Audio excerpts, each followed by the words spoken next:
Thank you everyone for dialing in and for making time for this webinar today. We had over 350 people register, so we know there's a lot of interest in the topic.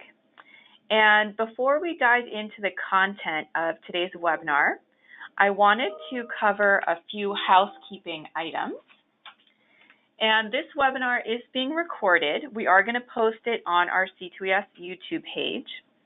Because we have so many participants, we're actually going to use the GoToWebinar question box for questions. So you should see that in your control panel. And you can go ahead and submit them, during the presentations. I'm going to hold them until the end, and then I'll raise them for our panelists during the moderated discussion. If for any reason we have technical difficulties with the webinar and we lose our connection, please feel free to just dial back in. And in terms of today's agenda, I'm going to start us off by providing a quick introduction to C2ES, and then I'll introduce our panelists. Then David Schatz will describe ChargePoint's recent investments and its partnerships with major companies, states, and cities. And I understand there were some exciting announcements from last week, so I'm looking forward to hearing about that. Hannon Rasool will then describe San Diego Gas and Electric's efforts to facilitate the adoption of electric vehicles, including of medium and heavy-duty vehicles. And then Britta Gross will walk us through GM's investments in EVs, AVs, which are autonomous vehicles, and mobility services. She's also going to cover the Transportation Electrification Accord for us. And then after that, that's when we'll do our interactive discussion session. So I just wanted to take a few minutes and describe what C2ES is as an organization. We are an independent, nonpartisan nonprofit. We're focused on climate change, and our core mission is to find practical solutions to reduce greenhouse gas emissions, to expand clean energy, and to boost resilience to climate impacts. And as you all probably know, the transportation sector is now the largest source of U.S. greenhouse gas emissions, and that's one of the reasons we organized today's webinar.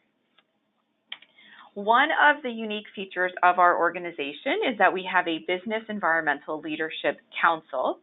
And as you can see on the slide here, it includes top companies from the electric power, transportation, manufacturing, IT, oil and gas, and finance sectors.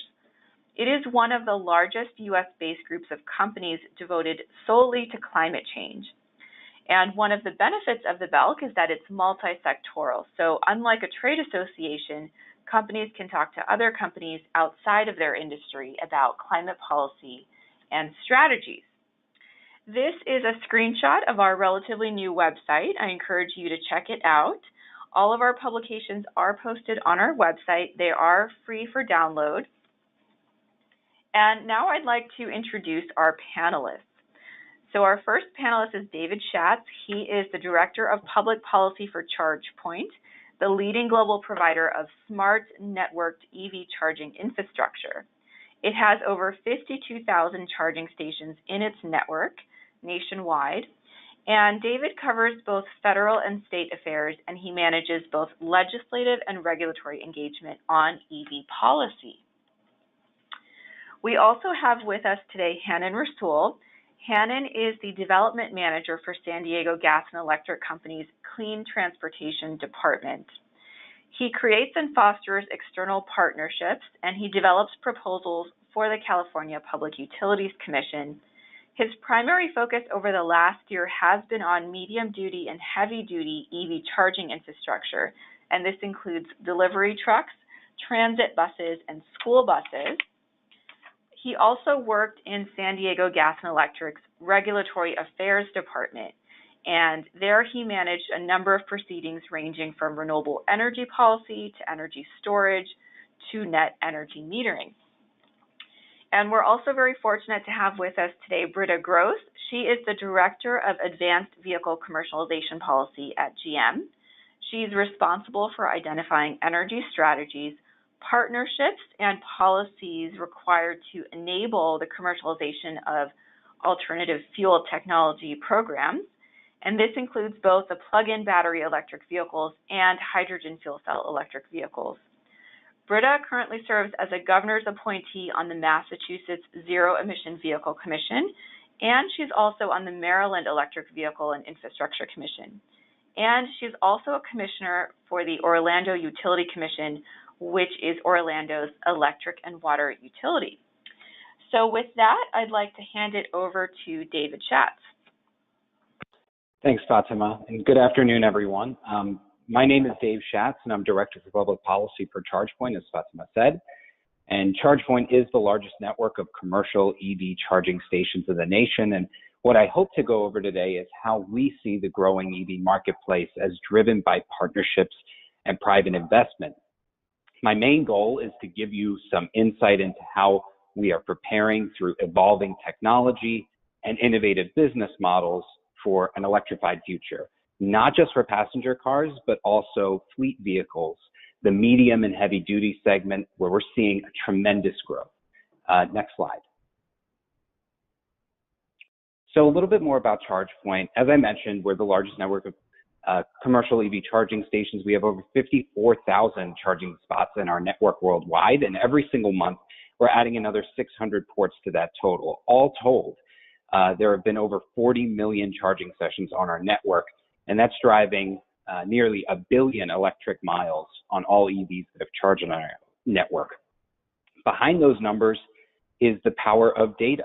All of our stations are smart charging stations, meaning that they're data collecting and connected via cloud to provide data on charging sessions, no matter if it's just a single station in the middle of Washington, D.C., or if it's a bunch of stations in the entire Mid-Atlantic region. We can really zoom in and out.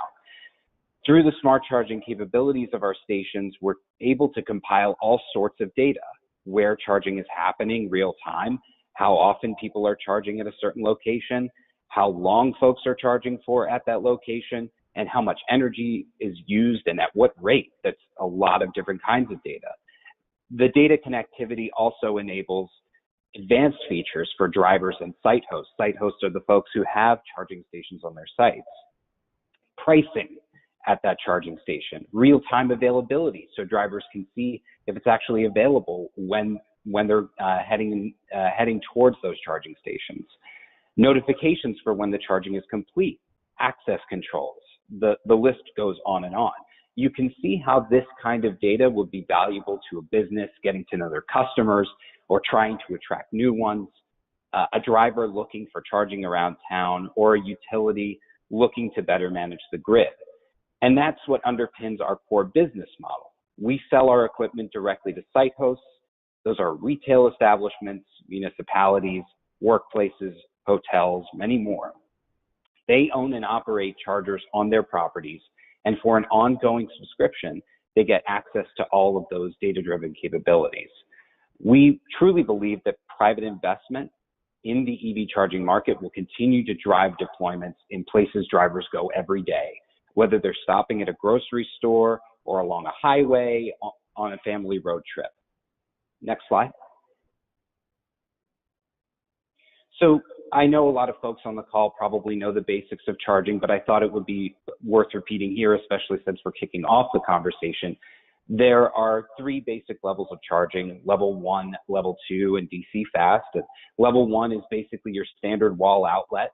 And as you can see, given the electrical specs, you're looking at 18 plus hours to get a full charge. This is only going to get longer as battery sizes continue to increase as expected. And it's for this reason that we believe level 1 is basically impractical for today's EV driver. There's a reason it's referred to as a trickle charge. Level 2 is really where the discussion begins. It provides full charging in the 4-hour range, depending on the model of car. This is a range per hour of charging that would fit most driver needs. And think about the way people use cars every day. Driving to work, most drivers are going to do it in 40 miles, and parking in the work parking lot. And from there on, most cars are sitting for a long period of time. So they might as well be charging while parked. This goes for any stop along a driver's journey. You think about a grocery store, a person going into a grocery store and they're going to They're going to be parked while they're shopping around or a public parking garage. And when a driver gets home, they may easily have a level 2 charger in their garage at home. These chargers use the same outlet as a washer dryer unit in your garage. Now, when a driver is between towns on a major corridor, their needs may be different. They may need to fill up faster, and they may not stop for extended periods of time. This is where DC fast charging really plays a critical role. You see the 15 to 45 minute full charge. That makes it possible to closely track that gas station feel that some drivers are really accustomed to, and fill-ups along an interstate.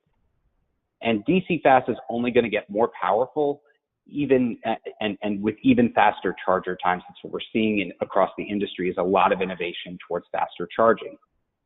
This is going to be critical, especially for fleets. You think about the big batteries that are on electric buses, you're going to need a faster rate of charge. So we're seeing, again, a lot of growth in this segment. Overall, what we're seeing is a need for both more level 2 and DC fast to meet the needs of everyday drivers. Next slide. So I wanted to go in a little bit more about who the site host is. As I briefly mentioned, site hosts can be anyone: retailers, workplaces, governments, hotels.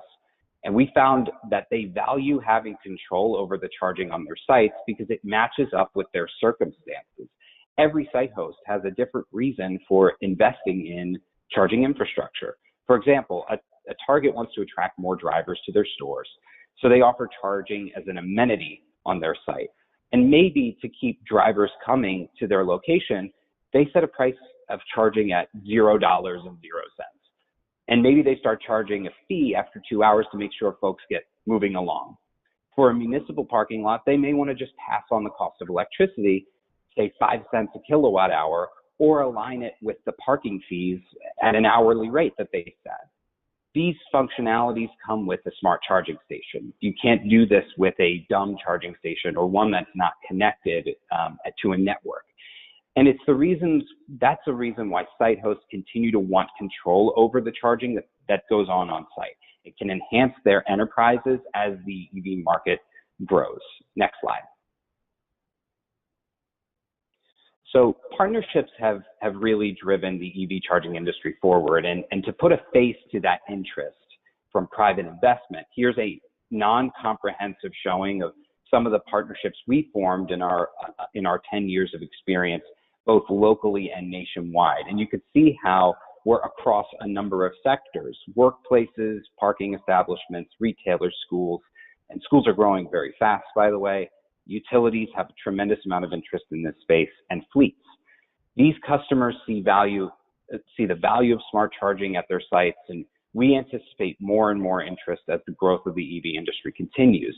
Now, some people have suggested that we need to see more charging deployed basically across the board and in every state to keep up with driver needs, and that's definitely true. But to say that the market for charging infrastructure is somehow failed, like the failed market, or no business model exists, ignores the partnerships like these that we formed. We're seeing continued growth in this industry quarter over quarter and hitting multiple segments of the market at once. ChargePoint has stations in every single state in the nation, major metropolitan areas, rural towns. We have hit every kind of segment and market size. We absolutely need to see more investment in the space from a diversity of sources, just like these. But the charging industry is here today and it's growing tomorrow. There is a competitive market for charging infrastructure, and that's a good thing because it keeps us all innovative and keeps the market diverse. Next slide.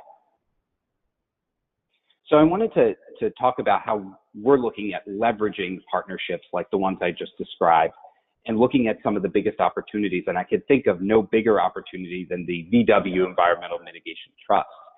The Dieselgate scandal from a couple years back created an environmental mitigation trust that's a $2.9 billion fund, portions of which are allocated to each state depending on the number of diesels they had on the road, the number of dirty diesels they had on the road.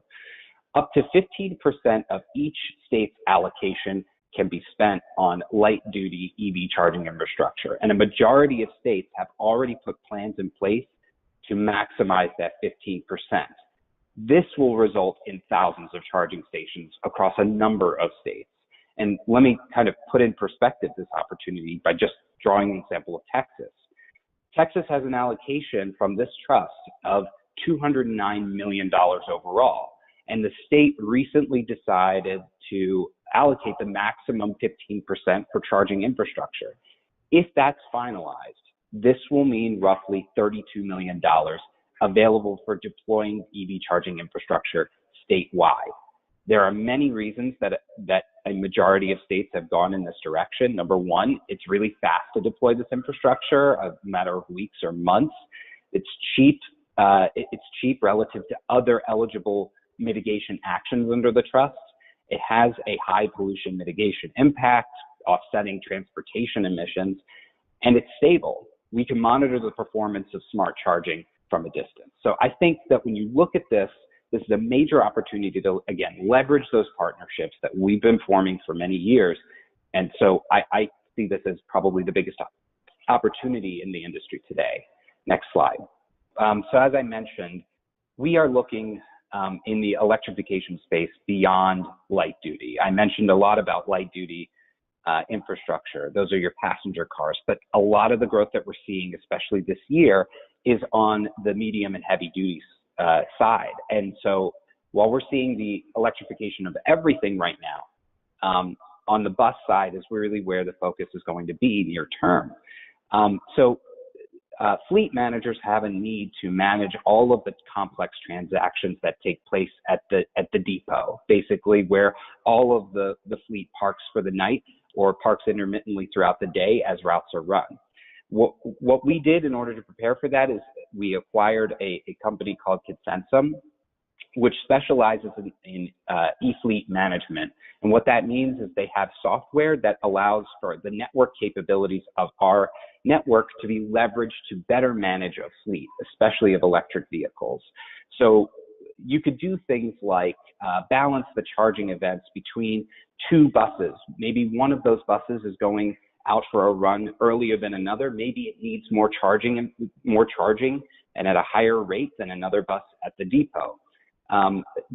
It really depends on the timing, and we can align all of those routes to the charging events taking place at the depot. You can also maximize the cost effectiveness of that charging because we can line it up using Consensum software to the tariffs that are going to be applicable to that depot. So maybe charge at the times that are A, most beneficial for the grid if the rate design is set up that way, but B, charge at the times that the cost of charging is lowest, because the amount of charge that you're putting into vehicles like this is tremendous. So we think that this is really the wave of the future. We think that e-fleets are going to be a great need. You will have great needs in the management of e-fleets going forward. Next slide.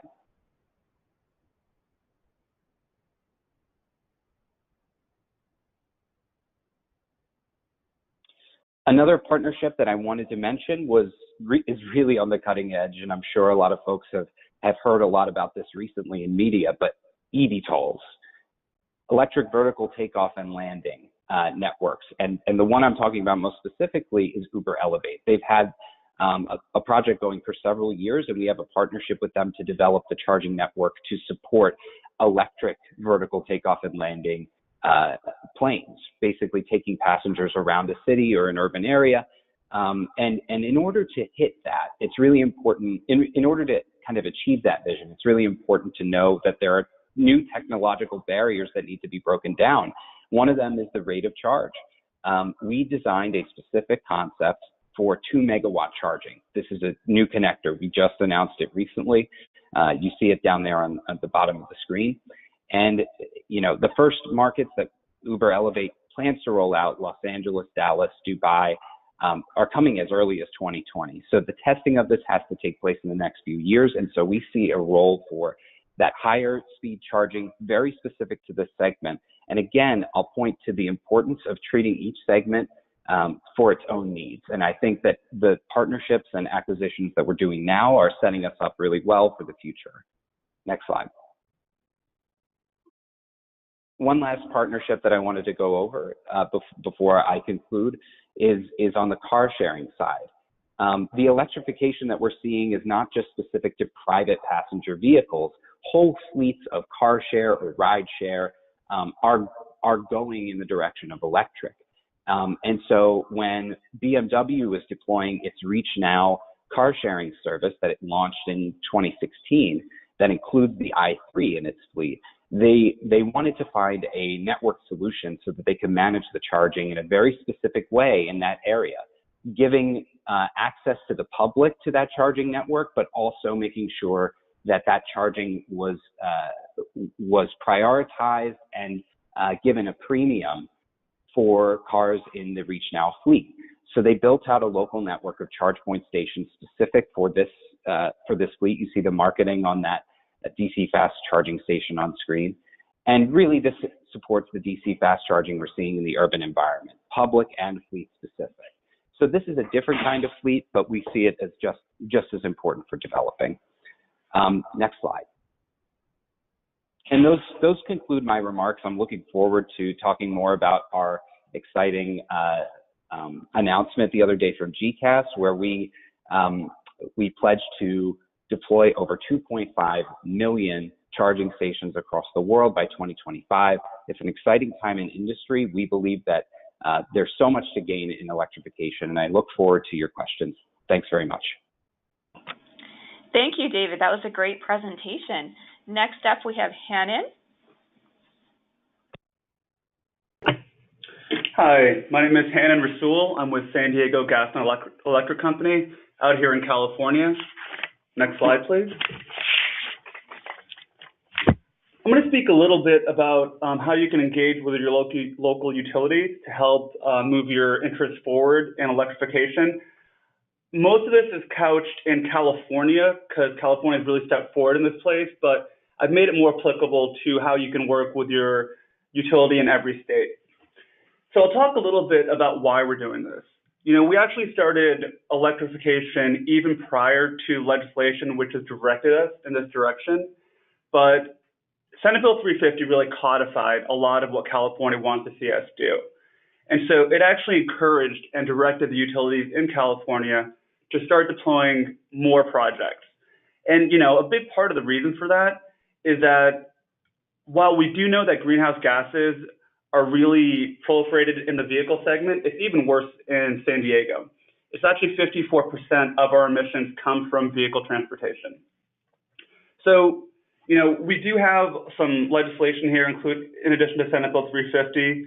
We also have a recent executive order from the governor to actually help decarbonize the entire economy. So not just generation, which Senate Bill 100 recently passed, is going to move all of our generation towards zero carbon, but also for all vehicle segments as well. In addition to the California regulations, there's also federal regulations, such as the US EPA truck and bus emission rules. And there's some uncertainty at the federal level, but I think it's really important to have a long view at this, because the way that private industries and even states are going to move forward, the long direction is really towards low carbon and more clean transportation. Next slide, please. And I'll just spend a quick moment speaking about the health impacts of this also. So again, a lot of the greenhouse gas emissions are coming from transportation. And one thing that I was really amazed to find out is that even in areas which you think you're breathing clean air, it can actually be quite a bit more polluted than you think. So for example, I live in San Diego and tend to think the air is very clean here. We've actually received for the last couple of years an F rating for the American Lung Association. So they really look at the health impacts for residents and employees of companies, and it's a stark reminder that even if we think the air is clean around us, it's quite a bit dirtier than we think. 8 of the 10 most polluted cities in the nation are in California, and San Diego is the 6th most polluted. And I think you're going to find that regardless of California, in any metro area where people live and work. Next slide, please.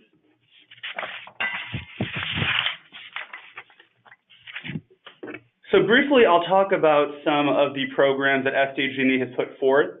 Our other sister utilities in California, PG&E and Edison, have similar programs, and we're starting to see other utilities throughout the nation really starting to deploy these types of programs also. So the first one we deployed prior to Senate Bill 350 was what we've now branded as Power Your Drive, and that one really focuses on workplaces and multi-unit dwellings for light-duty vehicles. So in California, and again, a lot of metro areas, a number of residents do not live in single-family homes. And so, for me, I've wanted an EV for a while, but I was not able to get one until we had workplace charging. So it's a really nice amenity for employees of companies. I just got a Chevy Bolt about 6 months ago, and I charge about once or twice a week at work, and that's more than enough for my daily needs. Next slide, please. We also have a number of pilot programs that we deployed. These were pursuant to Senate Bill 350, and they're currently in flight now. They focused on a number of different areas, including port electrification, park and rides.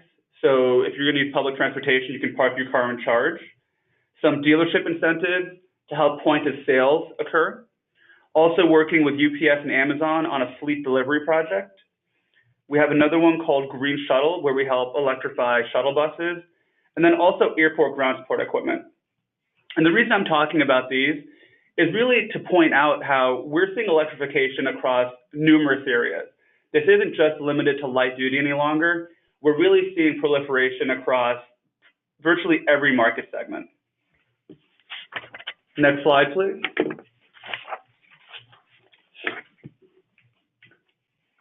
And so I'll focus a little bit on our most recent application. It's focused on the medium duty, heavy duty space.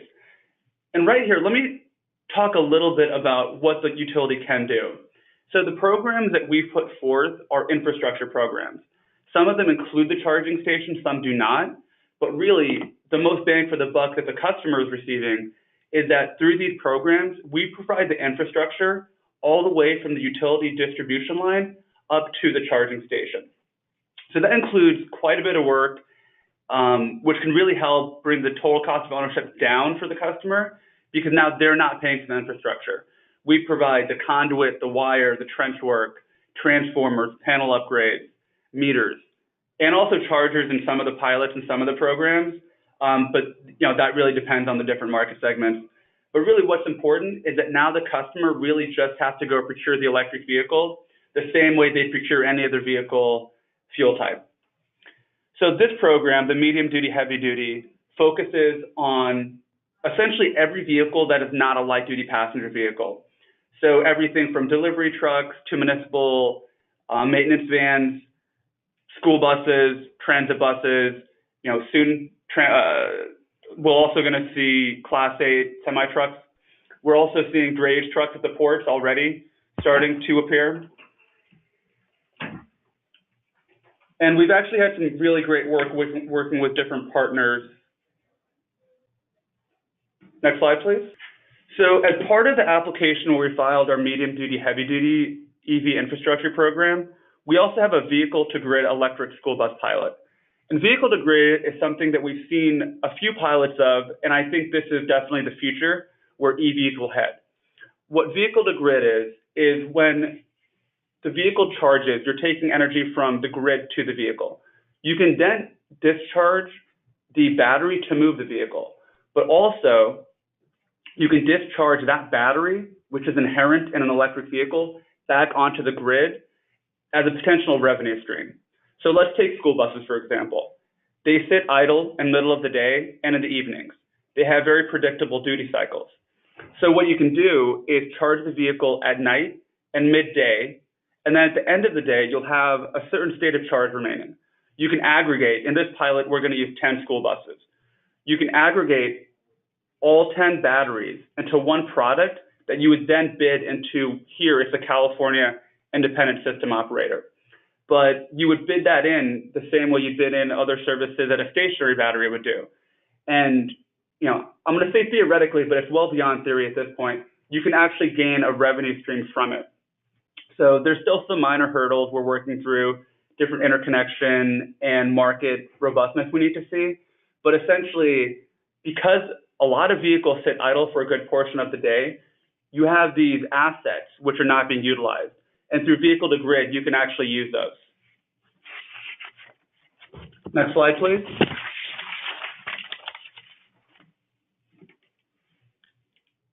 And you should be seeing a slide now titled "Why Businesses Should Care."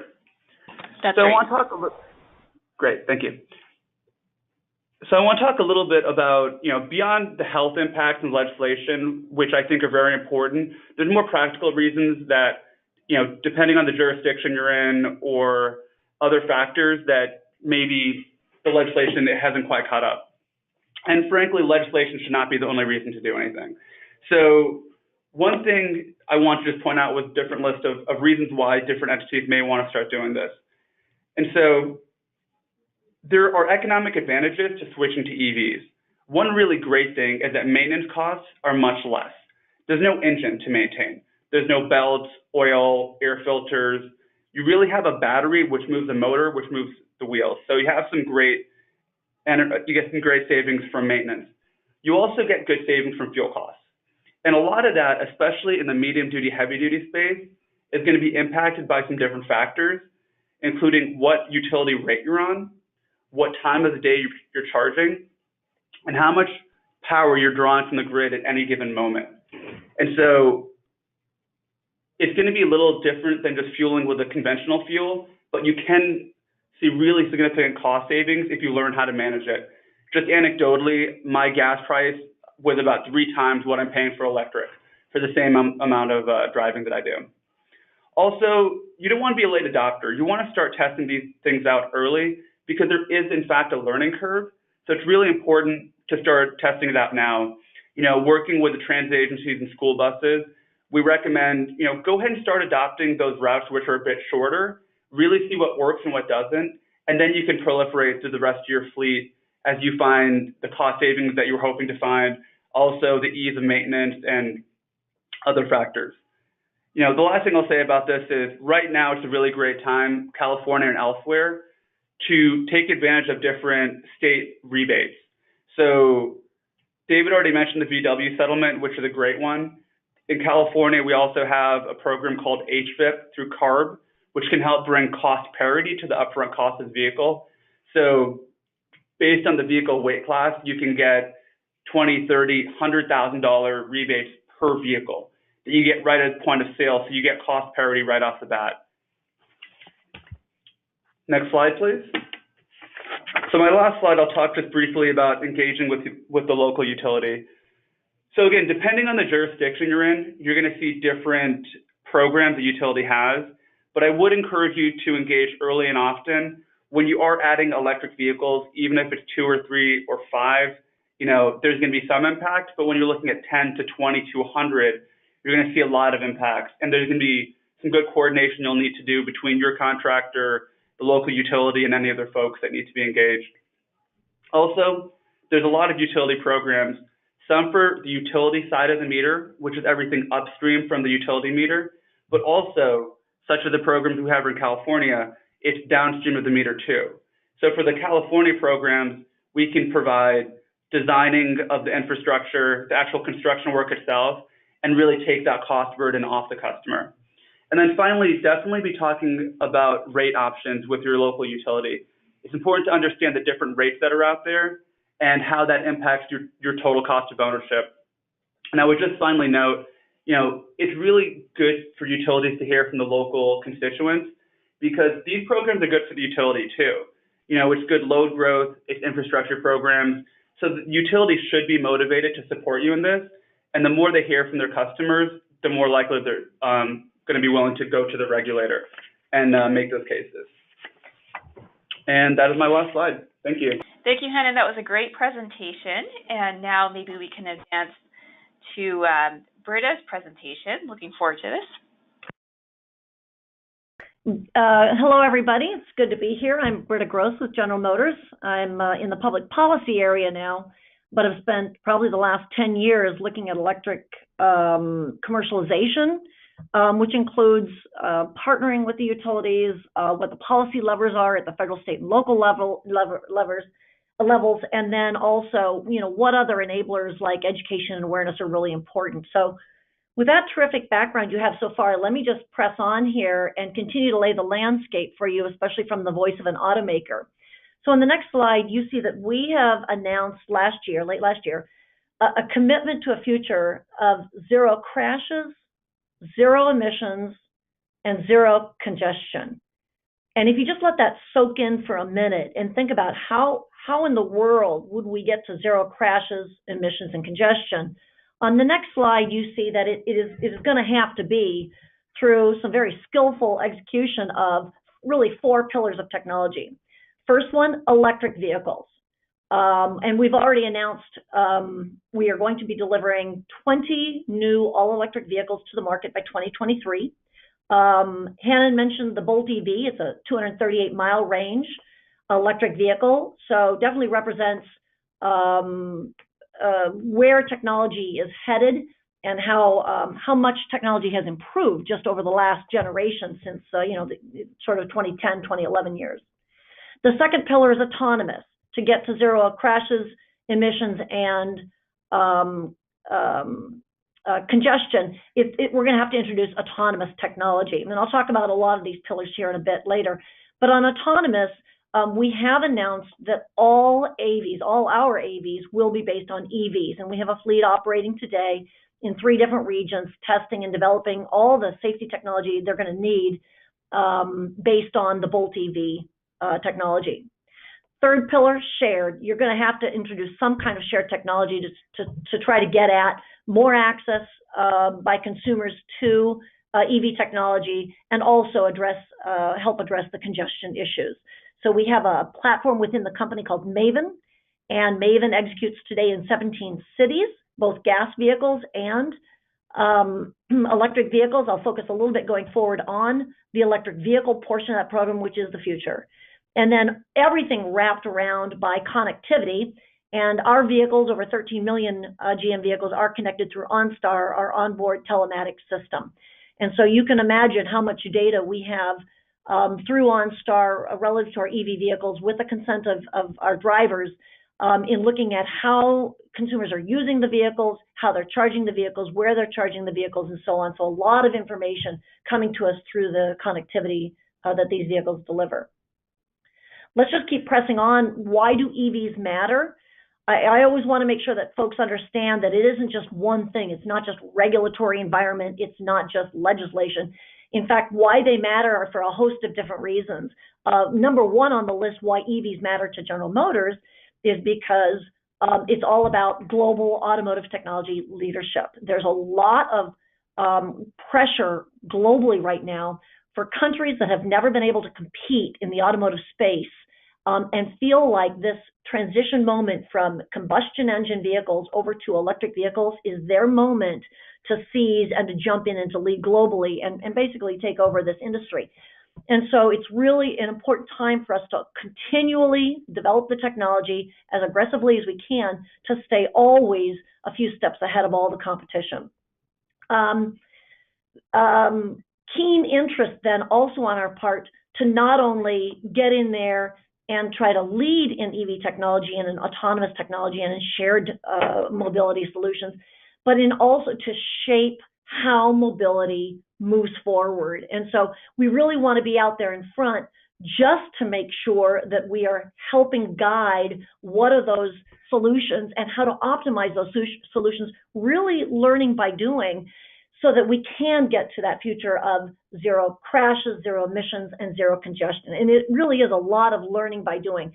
Not all answers are understood how to do this, not even what the best use cases are of autonomous vehicles or even electric vehicles. So these are very, very important things that we study every day. A lot of data is necessary to do that, and then just learning by doing is critical. Why do EVs matter to the states? Jobs, jobs, jobs. The Volt and the Bolt EV are produced here in the United States. In fact, just a nice, interesting metric here that I actually didn't believe the first time I read it maybe 6 months ago. At General Motors, 30% of our salaried workforce has been with the company less than 4 years. If you can even imagine that kind of transformation, and a lot of that hiring going into the electric vehicle, the autonomous vehicle space, as well as in the software and controls area, which were not historically sort of those big hiring areas. So not only is the company transforming itself because of what's looming and where this industry needs to go, but the entire industry is seeing and sensing the same changes. Electricity sales revenue stays in the state. Hannon talked a little bit about this.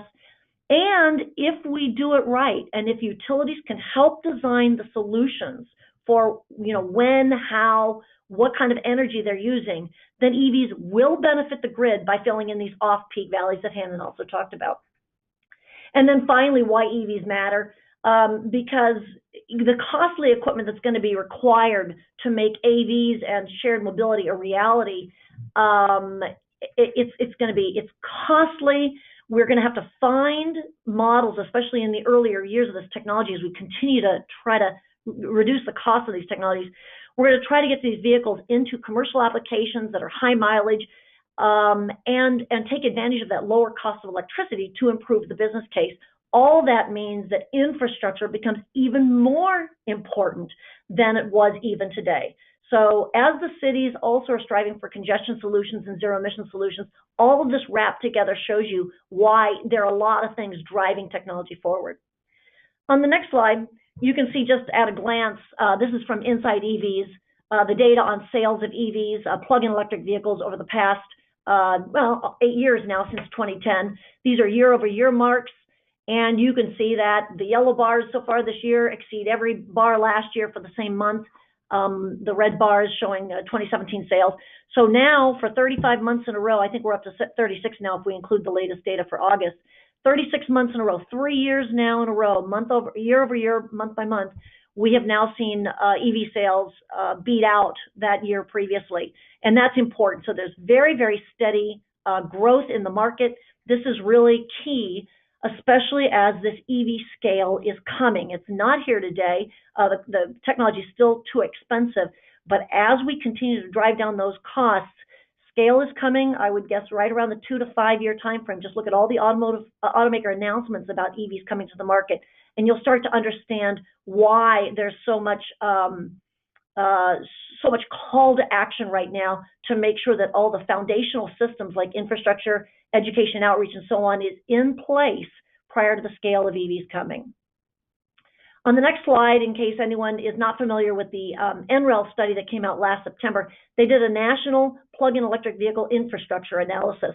And I think it was a nicely done report. What I love about it is it doesn't fixate on sort of, what you believe the core assumptions to be, how many vehicles we'll have in 2030 or not. It shows you not only sort of they draw a line at 15 million plug-in vehicles in 2030, but they also show you the sensitivity results based on that number. So you can see, well, if I don't believe that every home really has access to home charging, which is, of course, way too conservative an estimate, if I don't believe that, then I can figure out, well, how much more public charging will I need to address that, that very aggressive, optimistic assumption. And so, again, if you sort of look at their results at a national level or down below, they even have a breakout per state, you start to see factors like 20 times more than what we have today, or 40 times more infrastructure that we have today. And again, infrastructure always matters what we're talking about. Are we talking about single-family homes? Are we talking about multi-dwelling users living in apartments and condominiums? Are we talking about workplace charging, which is a great way to help sell vehicles? I think Dave talked about that. Or are we talking about highway and key destination type of charging, which really is important for the perception of how much infrastructure is out there, so consumers really start to see infrastructure as a strength and not the weakness that it is today. So this is important, but I wanted to sort of flag that study for you.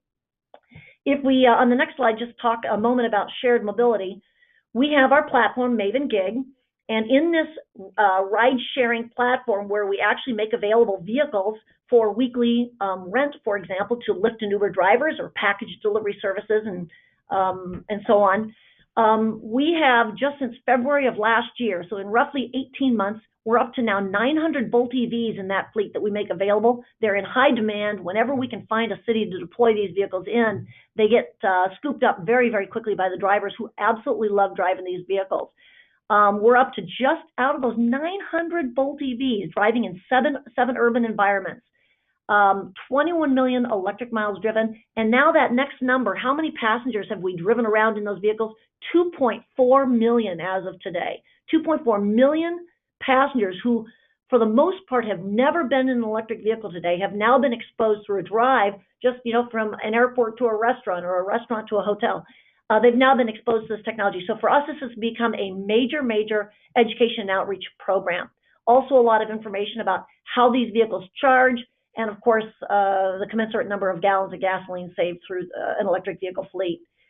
I would say that the map of, and the 7 cities we operate in with the BOLT EVs, we make them available in Los Angeles, San Diego, San Francisco on the West Coast, in Texas and Austin, and then in the East Coast, Boston, Baltimore, and Washington, D.C. The only thing holding us back from more deployment of BOLT EVs into the Maven shared fleets is really charging infrastructure. They use a lot of DC fast charging in those urban environments, and they have to be in kind of popular areas because that's where the Lyft and Uber drivers are called on to drop off folks. So infrastructure is at the middle of this. If we look at the map right there, it shows you the coastline of California. You can see sort of the blue marks the fleet of electric BOLT EVs that are up there they were home based in the San Francisco area. And then orange is LA, and then green is San Diego. You start to see that with some infrastructure that's been built up nicely in California between San Francisco, LA, and then even from LA over to Vegas, you start to see how these blue lines and green and orange lines really start to move into the other markets. So given a little bit of highway and key destination EV charging, you start to notice how comfortable EV drivers get with driving long distances. So it makes all the difference in the world. Let's go to the next slide. Let's talk about automation for a second. 94% of all traffic fatalities are caused by human error.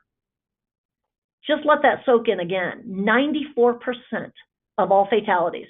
This is why we envision a future of zero crashes. And automation can get us there.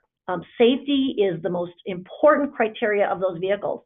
On the next slide, this shows you one of our BOLT EVs on the roads of San Francisco. We chose the most complex urban environment we could find. It's got hills, it's got traffic, it's got congestion, it's got people walking, people biking, people on skateboards, and these vehicles have to safely navigate those kinds of complex environments.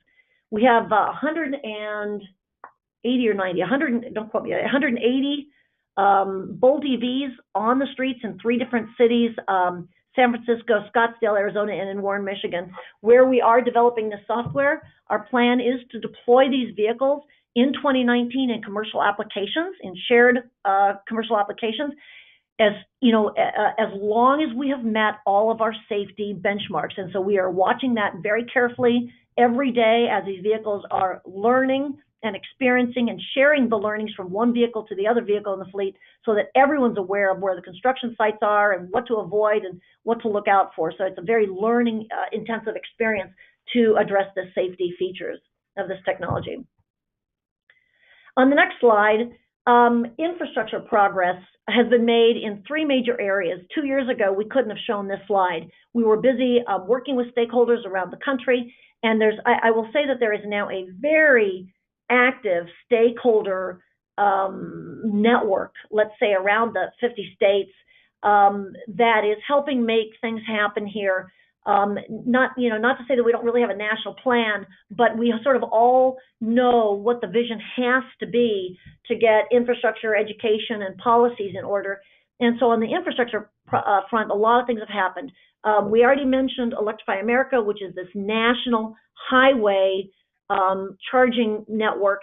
Keep in mind that even when this network is in place of highway stations and the 17 urban areas here today that are called out, those 17 urban cities, that Electrify America expects that's probably 10 to 15% max of what's actually needed on the highways. And just to hit that home, those stations, some of those stations are like 120 miles apart. So if you sort of imagine you're in your gas vehicle driving around, would you feel a little uncomfortable knowing that there's no place to fuel your vehicle except for 120 miles down the road? So even these very, very ambitious, large investment programs still leave a lot of local and regional opportunity to fill in the gaps and close them to make sure that every consumer feels comfortable with the availability of infrastructure. In the middle of column, that's the state effort to use the VW Appendix D funds, the Environmental Mitigation Trust Fund.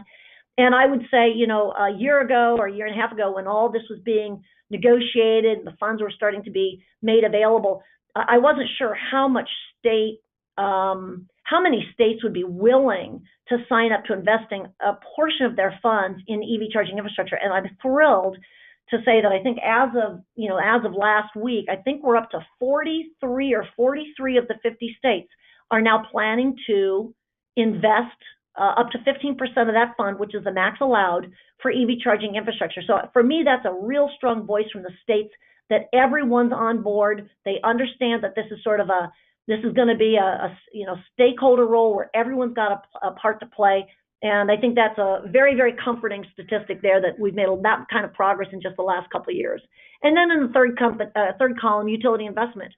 You can see the states in green that have $1 billion total of approved investment in EV-related programs, and then a lot of pending utility investment waiting for regulator approval in another few states, also totaling about $1 billion in spend. So again, all of this adds together to a very improved outlook for infrastructure, but a lot of gaps of opportunity remaining because, again, the need is so vast between home, workplace, and then public charging. And I think I'm just, for the sake of time, I think I'm just going to sort of very quickly go through. On the next slide there, you can start to see Electrify America down in the right-hand side, that little box in the right-hand side down at the bottom. It shows that a dozen of their stations are already operating. Those are highway sites. They are delivering up to 350 kW capacity. That actually exceeds what any vehicle out there today can do, but they're building for the future because automakers are working on achieving up to 350 kW rates of charge. So really important to see progress coming along. And by mid of next year, all of that network will be in the ground or operating. And by the end of next year, all of it should be operating, at least this first investment cycle, 300, consisting of 300 highway sites and then the 17 metro areas all operating. So we're very, very excited about that program. And then on the next slide, you can see the states. I don't need to go into that one. And on the next one, the utility investments, and you also could see that before at a glance. So let's just keep plowing through this. Hannon did a great job explaining this. I don't need to say much more than just, this is a slide from Consumers Energy here in Michigan, and explaining that we can do EV charging in a bad way, or we can do it in a good way. And we can sort of allow everybody to just charge whenever they feel like it, or we can and sort of make peaks worse, potentially, or we can look at the interaction between vehicles and the way they charge and what's happening on the grid, and we can just move those EV charging loads down there into the valleys where there's a huge opportunity for everyone involved, including in lowering the rates overall. And examples on the next slide of the role of utilities. There are a lot of great examples of where utilities have been learning by doing. Here are just a few samples of utilities and programs. Let me just cite one that I've always found it my sort of the favorite one to talk about because I think it was unique, and I think it's because it demonstrates they get it. And that was Green Mountain Power in Vermont, where they offered a $3,000 EV rebate to their employees who wanted to purchase an electric vehicle. And if the employee agreed to act for 6 months as an EV ambassador, which means you show up at those workplace ride and drive events, or maybe on a weekend, there's a public-facing EV drive event, and you have a bumper sticker on your car that says, "Ask me about my EV," so you're willing to stop and talk to someone who asks about it, they would give you another $2,000. And this combination of rebating with an awareness that it's all about ambassadors and driving, each person acting as an ambassador to convince the next person to adopt the technology. That's kind of the hands-on approach this is all going to take. And last slide for me, we need your help. There is more to do in the infrastructure area. I think that what's really needed is to keep in mind, what's the overall strategy. Never lose sight that we need much more than just single stations showing up. It's about the quality of those stations and the placement of those stations, so that in the end it tells a very keen story to consumers about it feeling and sensing that there's infrastructure really everywhere for everyone's needs. And that requires really a great mental model of what's needed as far as highway charging, urban DC charging, workplace, multi-unit dwelling, and home charging. And on the policy front, we're working with just a very patchwork number of states that offer incentives. Sometimes they disappear overnight. It's a very difficult sort of thing to stay ahead of on the state level on the policies. We certainly welcome vehicle incentives. They are the most powerful instrument to getting these vehicles into people's hands.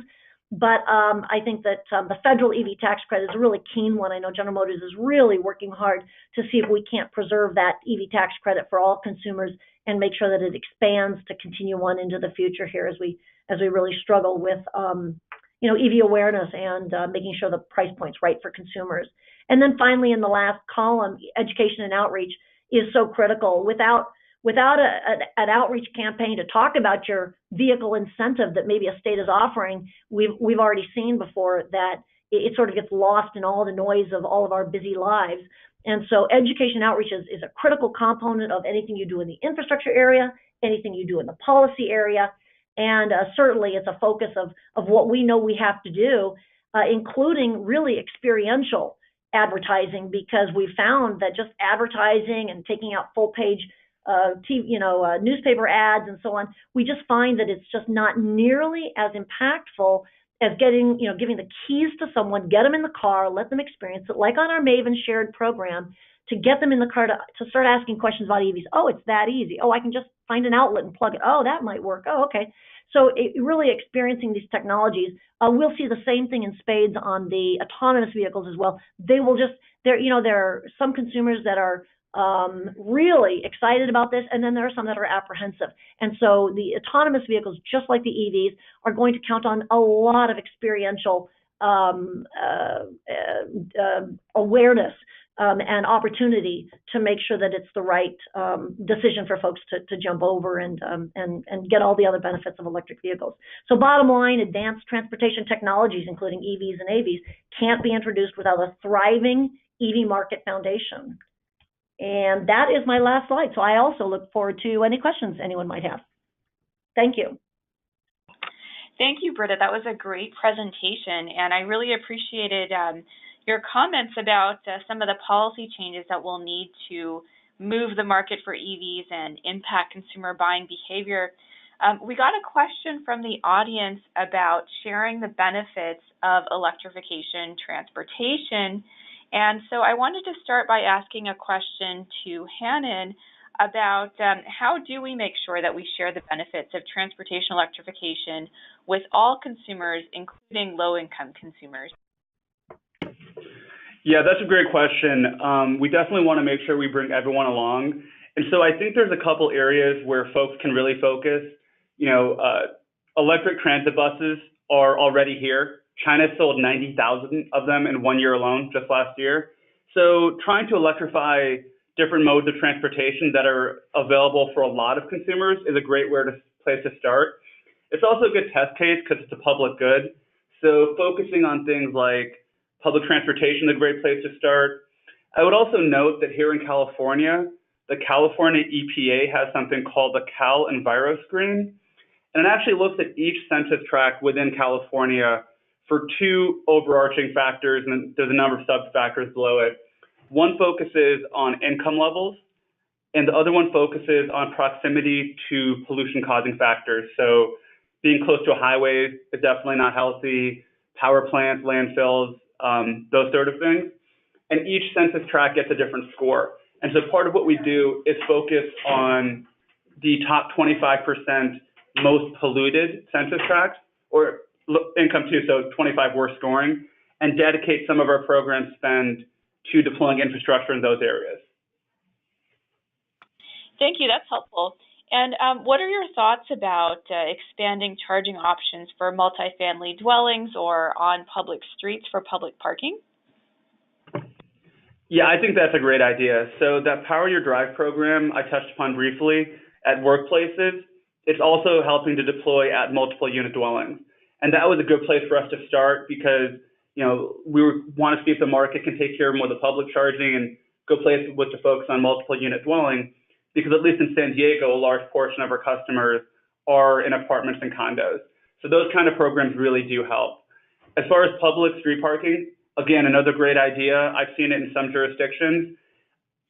Part of the deployment challenges have to come with permitting, getting easements, different jurisdictional issues with the local government. So there's always going to be some challenges, but I think the more prevalent that you can make this, the better. Thanks, and I just wanted to ask one more follow-up question, which is that, if we're building out EV infrastructure, would that mean that electricity rates will increase for low-income consumers? And how can Public Utility Commission ensure that the cost of electrification are needed? Sorry about the feedback. No problem. Can you hear me okay? Yes, I can. Okay, and Britta touched upon this a little bit, and I think the question is a good one, that, rates can actually come down if we integrate EV load properly. So all electric utilities have certain fixed costs, and we need to build out to ensure that there's no rolling blackouts or other issues on exceptionally hot or cold days. And so if you can design rates to encourage charging at periods when there's valleys, extra capacity in our system, you can really actually use those same fixed costs, spread them out over more kilowatt hours, and bring the price down for all consumers. So in California, really charging midday when there's a lot of solar would be great. I grew up in Iowa, a lot of wind in Iowa. Encourage people to charge overnight through rates. And those kind of things can actually help bring rates down for all consumers, in addition to the health benefits that all consumers are going to see if we get these vehicles off the road that are more polluting. Fatima, this is Britta, can I add a comment to this question? Yes, great. So, and maybe just the overall benefits to maybe disadvantaged communities. We've thought a lot about this too, and I think that, first of all, it's really important to remember that we have to do these things in parallel. On the one hand, it's really important for us to continue to move early adopters into these technologies and the early mainstream buyers that are sort of on the fence but really close. We've got to definitely get this part of the market into these vehicles or we'll never hit scale. On the side of the disadvantaged communities, there are so many benefits in here, and I think that in parallel, it's important to sort of to work and address them or to make sure that folks understand the benefits. For example, just EVs in general, the lower fuel and operating costs that Hannon talked about before too. We have to keep a really good eye on what this means to folks out of disadvantaged communities, the value of those used vehicles coming off of, the leases and so on right now after the first couple of years, and then just the low fuel costs and the low maintenance costs. In addition, when we look at applying these vehicles into like the Maven shared fleet, these are Lyft and Uber drivers that the vast majority of them don't have any way to charge vehicles at home. So they become completely reliant on the DC fast charging in public. And so it's really interesting to watch what we've learned in the Maven program about drivers coming out of disadvantaged communities, how they're taking advantage of public DC fast charging, and why the need to sort of connect all of these different facets of transportation to make sure that everyone is playing a role, in addition to the passengers of these vehicles that actually also, why are they taking advantage of a shared vehicle? Well, because they don't own a vehicle in many, many cases. So I think that some of the sort of the exploration we're doing right now is really key to keep in mind when we're thinking about exporting and expanding the benefits to all segments. Yeah, thank you. Those are some great considerations. I kind of wanted to switch gears a little bit and ask a question of David about the integration of information technology with EV charging. What are some of the opportunities we should be aware of? Well, definitely all of the data-driven capabilities that I spoke about, the ability to know the energy rates that are going into certain vehicles, the load curves, things like that. I see a lot of opportunities on the utility side. They can get better insight into the charging that's going on their grid, the times that it's occurring, the frequency that it's occurring. I think that there are tremendous benefits to be gained in that kind of utility activity and investment. So that's something we're definitely encouraging in all 50 states right now is using and leveraging smart charging capabilities in order to better inform grid management and to derive a lot of grid benefits that, just as everybody has been saying, span all customer classes, low-income communities, but also all driver communities, whether you drive an EV or you don't. There are benefits to be derived from both rate design and utility investments to start it. Great. We also got a number of audience questions about vehicle-to-grid integration. So let me start with some of the questions that have to do with the technical side. And I don't know, Hannon, if you want to kick us off, but the first question was, what will it take to enable vehicle-to-grid integration? Is it going to be bidirectional inverters, and who would install them? Yeah, bidirectional inverters will certainly be part of it. I know some vehicles are already equipped with it. So the vehicles we're using for our pilot are E-Lion buses, and those already have bidirectional inverters on them. There's also some light-duty vehicles which have those. And so that's part of the solution. I also think it's really just creating a more robust market. So at least in California, we bid into the CAISO with different assets, on-site, stationary storage, vehicle-to-grid also in the future would bid into it.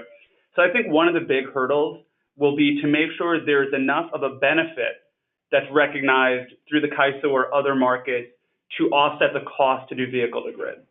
And so I presume that a lot of the cost of vehicle-to-grid is going to occur simply because you're adopting an EV, like the charging station. So what's the incremental cost above that? What's the benefit? And that's one thing we want to test out through the pilot. The other thing, which I think is more mechanics, is the interconnection. Anytime you're discharging energy back onto the utility grid, you have to go through an interconnection study. So we want to streamline that too. And again, that's going to vary from state to state and jurisdiction to jurisdiction. But I actually think the technology is already there.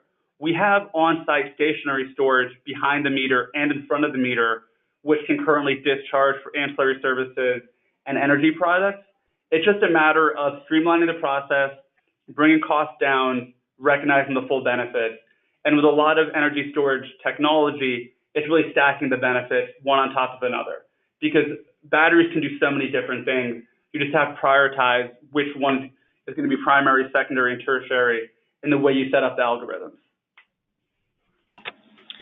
Thanks. And I have a follow-up question that I want to direct towards Britta. Are there any concerns about battery degradation and warranty issues with vehicle-to-grid integration? Oh, good. I'm glad we got that question, because that's kind of what I wanted to say after Hannon talked. Yeah, I think let's look realistically at this. We moved from the Spark EV, back in 2011 and 12 with an 82-mile EV range. Just a few years later, 4 years later, we introduced the Bolt EV, the Chevy Bolt EV, into the market with a 238-mile EV range. That has to tell everybody on this call today that extraordinary things are happening in battery chemistry and architecture. And with that kind of rapid advancement, it means that there's a lot that still has to be learned. And so I would say that V2G, bidirectional flow of power, is technically a non-issue. Everyone knows how to do that. It's not a problem technically to do this. The issue is, what are the impacts on the battery, and how do you assure a consumer that those impacts are not going to start drawing down the life of that battery? And I think that's what's really, really important. In addition to that concern, I would just say that we have looked up and down at the V2G versus the V1G, and we have found that just toggling on and off a vehicle battery, upon a command, for example, from a utility, when's the wind blowing, when's the sun blowing, start charging, stop charging, we have found that there is a lot of opportunity to provide exactly or similar kind of benefit to the grid by moving that load over to a more opportune time to charge these vehicles and so on. And so we are focused in the near term. We think it's really important to stay on top of sort of I call them the V1G capabilities. The vehicles today are all established. We've done all of the technology demonstrations with utilities, with a variety of utilities and grid operators and so on. We know that that's technically capable. The vehicle has a lot of onboard capabilities today. It was programmed in the back in 2010, the vehicles were programmed to accept commands from utilities and be able to communicate what's the rate, what are my rate profiles, during the, 7 days of a week and 24 hours of a day. So there's a lot of smart capability on this vehicle to take advantage of smart, let's call it smart charging or managed charging. And I think that would be our view of where we are most comfortable today taking these batteries before moving directly into V2G and sort of those deeper discharging of the batteries, which simply adds another cycle, which of course is gonna act against the longevity of the batteries. Thanks. Yeah, those are important considerations. What about, there's a question about the pros and cons of using light-duty vehicles as opposed to heavy-duty vehicles as grid resources. I don't know, Hannon, if you have thoughts about that. I'm curious to see which way it plays out, quite honestly. I think there's benefits to both and cons to both, too. Britta brought up some good points, which we will be studying as part of our pilot as far as battery degradation and other things. The really neat thing about light duty is you're just going to see so many of them, right? So let's say that you have, for round numbers, 1 million EVs plugged into the grid in California on a given day. You assume that maybe only 20% of those are available, right? You could actually then aggregate those and do something with those because you have so many of them. And the really neat thing is you can even, and I think some vehicles now and other vehicles in the future say, look, I don't want my vehicle battery to go under 60% because I need that to get home. But anything over that, okay, third-party aggregator, do whatever you want with that and give me some money for it. As far as the heavy-duty and medium-duty vehicles, those tend to often have more predictable duty cycles. And so you can do more managed charging and really plan for the way you want to integrate those. And larger corporations may be more willing to say, okay, use more of that battery because I know I have these other vehicles which are not electric at the moment. And so I think there's pros and cons to both. I do think we're still going to have to test out and see what works, some trial and error. But I do see a future where these assets, be it V1G or V2G, are utilized in a smarter manner. And I think it's really great to build that groundwork today. Okay. Well, I also wanted to talk about actions that states and local governments can take to accelerate the adoption of electric vehicles. And actually, there's a question for David about how businesses like ChargePoint can help these policymakers, adopt new policies that would help EVs. Sure.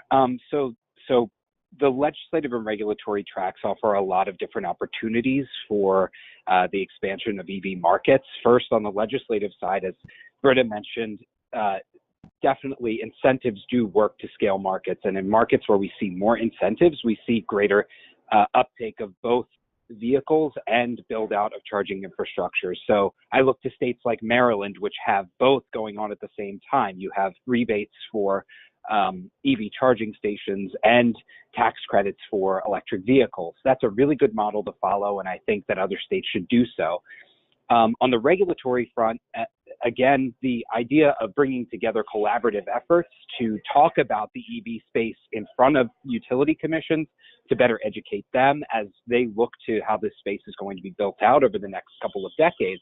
Really, right now, we're in the process of setting up a lot of different markets. Simply put, EV markets haven't been considered in most statutes that I've seen and most regulatory environments that I've engaged. So we're really starting to have the right kind of conversations in a lot of different places. I think about Ohio and what they're doing there. First, we have a recently approved AEP Ohio rebate program that hits at multiple segments of the market. And I agree with Britta, rebates are really effective, and I'm glad that utilities are taking up rebates and incentives in a lot of different places. And then they have an ongoing grid modernization study that's going to go deeper into the issue of EVs, the impact to the grid, if there is one, planning, things like that, bringing all of the stakeholders to the table. I think that's the right way to go. But in both cases, we're talking about the basic education of a lot of people at the same time. Lawmakers, regulators, they're not used to seeing the data from the new space like this and experiencing the growth that this space is. So I think that bringing together collaboratives is probably the best way to be sharing information among industry stakeholders like the ones that you see on this panel, but also getting the public engaged and the lawmakers engaged and the rule makers engaged to try to make sure that we do this right the first time. Thank you, and I'm happy that you brought up Ohio. We actually got a question from the audience about what is ChargePoint's strategy to engage the southern U.S., the central U.S. areas where EV uptake has been slower. Well, actually, I work the Southeast region of the United States and the Midwest almost exclusively, and I can tell you the growth in these markets is much greater than you would imagine. I think the interest is there, but the customer awareness and education hasn't been there yet. But I look at Ohio as a really good example because you have Smart Columbus going on, the leveraging of federal grant dollars to explore new intelligent transportation technologies. I mean, they are leveraging a $40 million grant and an additional $10 million grant from Vulcan into nearly $500 million worth of commitments from tech companies looking to try out advanced transportation technologies. And accordingly, they're adjusting their city codes and ordinances to be able to accommodate all of this growth and to be able to test it properly. So I think Ohio is a really good example of what we can look at, both in utility programs and also in city policy. I also think that with the South, a lot of the cities are going to be leading. So I think of Atlanta passing an EV-ready ordinance that requires new construction to have 20% of their parking spaces equipped with the wiring and conduit to be able to accommodate EV charging in the future. That is absolutely necessary, especially in an urban environment where you have large buildings, large parking garages that are built from the ground up. And once they're built, they're really, really hard to retrofit to accommodate EV charging. So having policies like that, especially starting in the Southeast in places like Atlanta, Miami, Fort Lauderdale, Orlando, I think you're going to see a real expansion from there. And Texas shouldn't be ignored at all. I mean, it's a highly competitive marketplace. So we see it as a real target of ours, especially with the VW settlement. So if states haven't, and Britta's right, about 43 or so, if states haven't gone with the VW settlement, 15% designation, and also maximizing the additional 85%, the remaining 85% to medium and heavy duty electrification, they should absolutely do so. There's a lot of opportunity on the table. Yeah, and we actually got a question from the audience, David. They wanted to know more about the fleet delivery project that ChargePoint is working on with UPS and Amazon. So I think we're experimenting with a lot of fleets right now, a lot of different fleet applications. Those are specific partnerships that we have to deploy charging at their sites.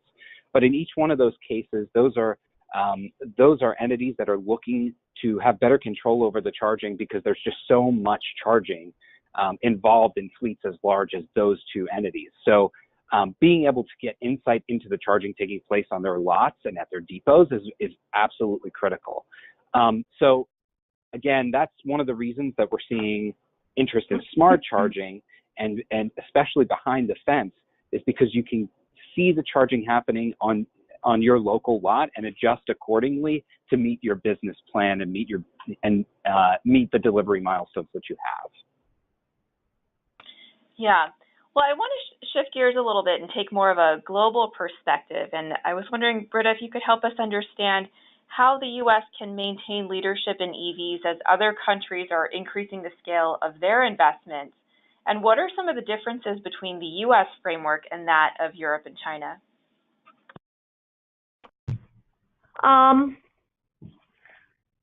So I would say it's really critical to stay ahead of all the competition. And so how do you do that? Well, one way is you keep investing in R&D. So we need a stronger federal program to continue to help industry drive for the better and better batteries, cheaper and cheaper batteries.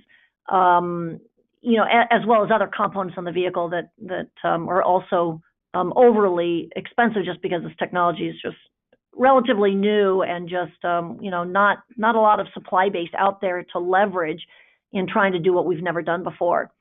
The second part of that is we've got to be successful here in the United States. So if we can't sell these vehicles here, especially as we come up here soon to scale and the need to sell at scale, if we can't be successful here, we can't learn, and then we can't stay ahead of the competition either. So I think those two things is really investment, keep that investment coming, and then put in place all those enablers that make sure we can sell these vehicles. So just ask consumers why they don't have an EV today. And if the answer keeps coming up, infrastructure, and whether it's a home solution or a workplace solution or a public solution, or whether it's just they're too expensive, so they need more, incentives, or they just sort of aren't aware of it, so they need much more exposure to maybe borrowing an EV or just even aware that the technology exists. These are why we keep hammering home what it's going to take, because we understand that if we're not successful here in our backyard, it's hard to take all that advanced learning and what we know about these batteries and then export them to the rest of the world. I think what's different about, let's just say China, Europe's a lot like we are on this front, although in Europe, of course, they're very motivated by climate. And so sometimes I've been talking to the folks up in Norway more recently about, they've got these extraordinary EV incentives up there. And, so how do they justify it from a price point? I mean, are they recovering that through, not using oil or something? And they said, no, it's all about climate. We have to get there. We're determined to get there. And so at all costs. Okay, so that's one way to have a vision. I mean, it's just that this is what we're going to do and we're going to do it. In China, it's different. There's a very long-term strategy to pump government dollars, national dollars into the automaker industry. And look at all the startups over there. Look at the amount of money that's flowing to try to make that industry thrive. And so, that's why I say R&D dollars over here would be well spent, because we're going to have to just keep inventing to stay ahead. So I think it's a two-pronged approach here. In some ways, the competition's not quite always fair, but that's too bad. That's our marketplace. And so we have to do really those two things very, very well here at home. Yeah, that's a really important global perspective. Well, speaking about technology and R&D, we had a question about when cars will be able to charge at 350 kilowatt hours. I would say on that one, I'd say let me make a comment about both from an infrastructure standpoint and on the vehicle side. Well, let me answer the immediate question first. 350 kW is always going to cost more on the vehicle than 150 kW max capacity or capability, or a 50 kW capability. So the more we want to pump these technologies onto vehicles, the more these vehicles are going to cost. And of course, that's our enemy right now. That's our number one priority, is getting the cost out of these technologies. So sometimes we work kind of against each other. So what I believe, and I don't work on the battery, so I can kind of freely say things like this, but what I think is going to happen is I think that you're going to find luxury end vehicles delivering and offering more of these capabilities. So expect to see them on the luxury vehicles first, maybe like our Cadillacs and other people's luxury vehicles, versus a Chevrolet. It's not to say that we won't offer it as options, but I think just keep that in your mind, that everything we do to make the vehicle more capable today is probably driving costs. By the way, there's an exact parallel on the battery side. And so I know that there's a lot of excitement about, we went from 82 miles on an all battery electric vehicle. Now we're at 238 miles. Oh my God, we're going to get to 300, 400, 500, 600 miles of EV range. And I would just say, I'm not so sure about that. That drives such incredible cost on the vehicle. Even if you imagine batteries of the future that have a much lower cost, that's a lot of weight on the vehicle. It's a lot of cost on the vehicle. And you're sort of going in the opposite direction. At some point, you run out of consumers with that kind of ability to spend that kind of money on a car. And so keep in mind that the need for public charging infrastructure or solutions at the workplace and multi-dwelling units and so on, that need doesn't go away because batteries are getting better. In fact, the more we access more folks living in apartments and condominiums, or more folks, that don't have the ability to spend more on vehicles, they are going to be attracted to the lowest cost electric vehicles, and therefore infrastructure might just fill their gap and be the tipping reason for them to buy and invest in the vehicles. And I think the same thing can be said about the infrastructure, and I'll toss it out there, and maybe Hannon wants to comment on it, but I would say the same thing is going to be true on the infrastructure side. I believe, I think that it is always going to be more expensive to put in a 350 kW station than to put in a 50 kW station. And so today there's really not a competitive pricing system out there. Dave mentioned really nicely that some sites want to give it away for free because they want you to dwell longer and go inside their store and shop. Perfectly true. And there's a lot of that going on today where sort of the cost of delivering electricity is not what you're being charged as a consumer. But I think at some point, some of this sorts itself out. And I think that I could imagine a day at a state charge station where you might have a 50 kW station that's a lot cheaper for me to charge at, and it's going to take me 45 minutes or an hour. Or right next to it, there's a 150 kW, and right next to that, there's a 350 kW. And I'm going to pay incrementally more as the charge rate gets faster, and I don't have to spend so much time there. I think that consumers are going to want that optionality too. Yeah, sure. I don't know, Hannon, if you wanted to respond to that. Yeah, real quick, I'll just say I agree with that, right? I think different customers are going to have different needs. Not everyone needs a 350 kW charge. It will be more expensive to bring that kind of power to a location, and also to push that much electricity through at one moment is going to increase demand charges. So I think it'll be different options for different customers. Some people today buy cheaper cars. Some people today buy more expensive cars. And so, I think well said by Britta on those points. Yeah, and I don't know, David, if you wanted to add anything from ChargePoint's perspective. Yeah, what I would say is on the infrastructure side of the house, this is one of the reasons, the question of when will cars be capable of accepting a charge that high is one of the reasons that we built a modular product for our DC Fast segment. Our Express Plus, you can add on power modules to increase the capacity and the rate of charge from that station over time as the market evolves. So you could start out with a 62.5 kW piece of charging infrastructure and add modules to double it, to triple it, all the way up to 500 kW. And again, that might be in 5 years, that might be in 10 years. The point is that certain sites are going to be ready to accept that charge, and we can build out and work with the utility to build out the infrastructure in the backside to be able to support that. But I agree with the points that were made that, it's not every single application is going to need 350 kW charging. A lot of needs for drivers are met today by level 2, and we're going to continue to see that be the case going forward, because the bottom line is that cars do sit for long periods of time for the most part, and while they're sitting, they might as well be charging. Okay, great. And maybe that's a good place to end today's conversation. I want to thank our wonderful panelists. It was a really great discussion. I learned a lot from each of you. And I want to thank the audience who dialed in. Again, we will post the recording on our YouTube webpage, so look for that in about a week. So thank you, everyone, and have a great afternoon.